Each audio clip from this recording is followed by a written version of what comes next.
सर्दियों की सबसे शांत रात थी।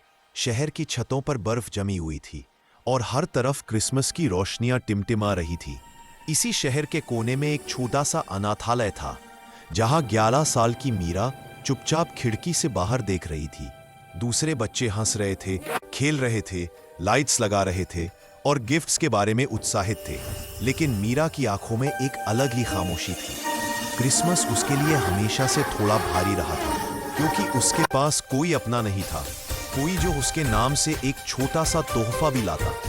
कहने को अनाथालय में एक सुंदर परंपरा थी, एक बड़ा सा विश ट्री, जहां बच्चे अपनी क्रिसमस इच्छा लिखकर टांगते थे। जो किस्मत में होती वो किसी ना किसी तरह पूरी हो जाती। लेकिन मीरा ने कभी अपने लिए कुछ लिखा ही नहीं। उसे लगता था कि उसकी सबसे बड़ी इच्छा शायद किसी पेड़ पर नहीं लिखी जा सकती। लेकिन इस बार सबकी हौसला अफजाई के बीच वह धीरे से टेबल पर रखे एक कार्ड के पास गई। उसने धीरे धीरे एक वाक्य लिखा। उसकी लेखनी कांप रही थी, लेकिन दिल में एक छोटी सी उम्मीद जाग रही थी। उस कार्ड पर बस इतना लिखा था, मुझे एक घर चाहिए जहां कोई मुझे अपने जैसा चाहे। मीरा ने कार्ड को टांग दिया और फिर अपने बिस्तर पर बैठकर बाहर गिरती बर्फ को देर तक देखती रही। धीरे धीरे रात उतरती गई और उसके छोटे से दिल में सिर्फ एक सवाल बचा, क्या इस बार कुछ बदलेगा? अगली सुबह क्रिसमस ईव थी। सब बच्चों में हलचल थी।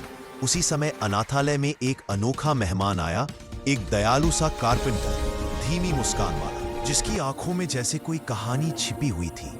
वो बच्चों में छोटे छोटे उपहार बांटता जा रहा था, किसी के लिए टोपी, किसी के लिए रंग, किसी के लिए किताब।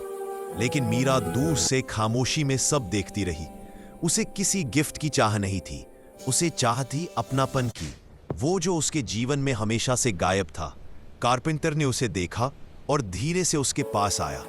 वह अपने बैग से एक छोटा सा लकड़ी का घर निकालता है, हथेलियों जितना। पुरानी लकड़ी पर बारीक नक्काशी, जैसे किसी ने इसे बहुत प्यार से बनाया हो। उसने वह छोटा घर मीरा के हाथ में रख दिया। वह कुछ नहीं बोला, लेकिन उस लकड़ी के घर में जैसे एक शांत सा संदेश था, उम्मीद हमेशा किसी न किसी रूप में लौटती है।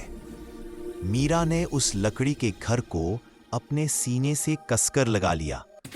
उस रात जब सब सो गए, मीरा ने उसे अपने बिस्तर के पास रखा और पहली बार उसे लगा कि शायद जिंदगी में कुछ अच्छा आ रहा है। और फिर आ गया क्रिसमस की सुबह का चमत्कारी पल। दरवाजे पर दस्तक हुई। अनाथालय की मैट्रन ने पुकारा, मीरा, कोई तुमसे मिलने आया है। मीरा बाहर आई तो उसे सामने एक दंपत्ति खड़ा मिला। साधारण से कपड़े, लेकिन आंखों में बेहद गहरी गर्माहट। वे बहुत धीरे बोल रहे थे, जैसे कहीं उसे डर न जाए। उन्होंने बताया कि उन्होंने अनाथालय के विश ट्री पर मीरा का कार्ड पढ़ा था और अगर वह चाहे तो वे उसे अपने घर ले जाना चाहेंगे।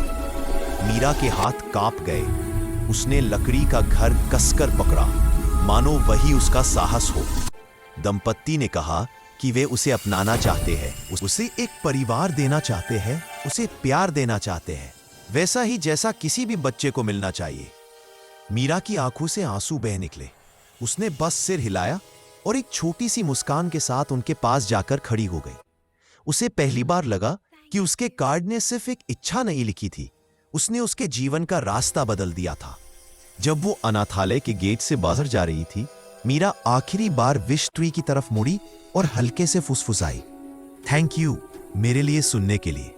और उस पल उस दयालु कारपेंटर ने दूर खड़े होकर मीरा को जाते देखा।